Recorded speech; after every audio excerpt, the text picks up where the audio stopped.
在我们要学怎么样修理高音单体的时候，我们先认识市面上高音喇叭有哪几种。第一种，小型超高音喇叭，这种喇叭大多应用在汽车的音响里面。加装的时候一定要特别注意，要串联一个声音电容，保护这个高音单体。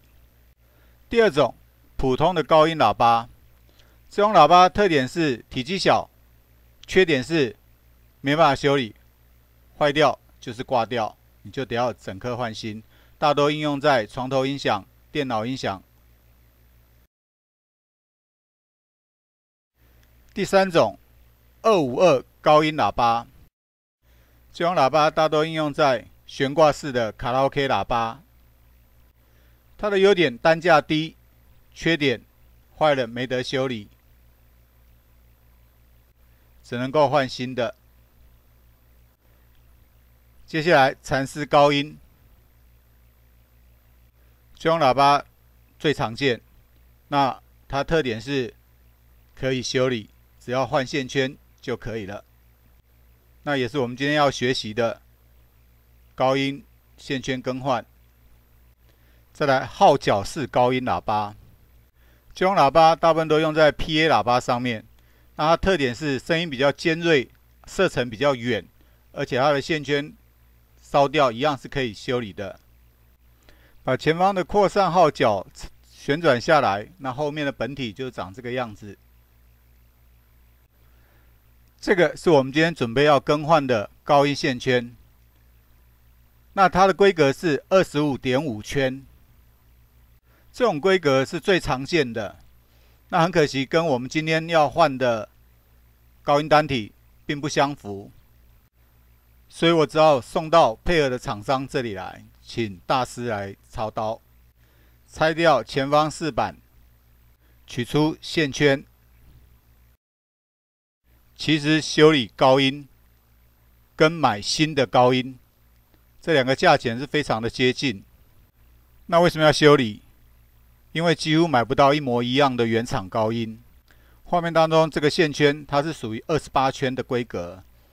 德国、英国、丹麦的喇叭单体厂最喜欢用这个规格，所以它价钱又偏高。由于这个线圈并不是烧毁，它线圈的部分没有发黑，所以现在师傅想办法要把断掉的线头给它取出来，那做一个焊接，就可以用比较省的费用来救这个高音单体。那我们现在运气很好，正极这一端的线头已经找到了，但是负极这一端找不到线头。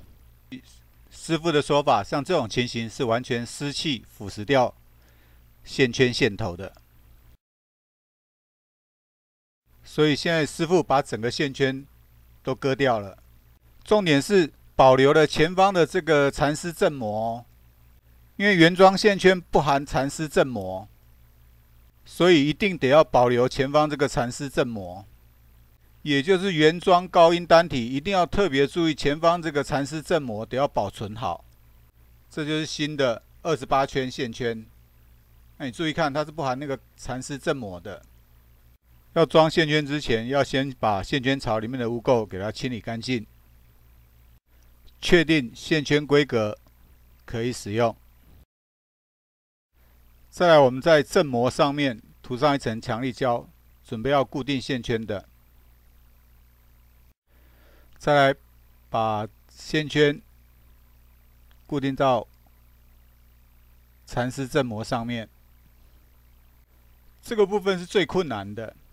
就跟人穿衣服一样，如果你穿歪一边，装了歪一边，那这个高音单体很快就烧掉，很快就卡圈。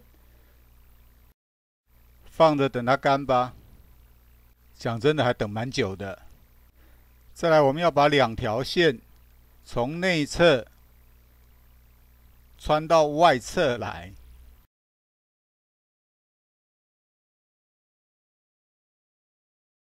快要完成了。那在这个影片的尾声，我们要谢谢 YouTube 的好朋友德元兄，他所提供的维修教材，谢谢您。那我现在丢出一个福利来，这个福利是一个很强大的一个维修技术，也很容易学，也很重要。至于影片的细节跟内容，我会丢在下一支影片的末端，再告诉大家。那今天谢谢各位的收看，谢谢你。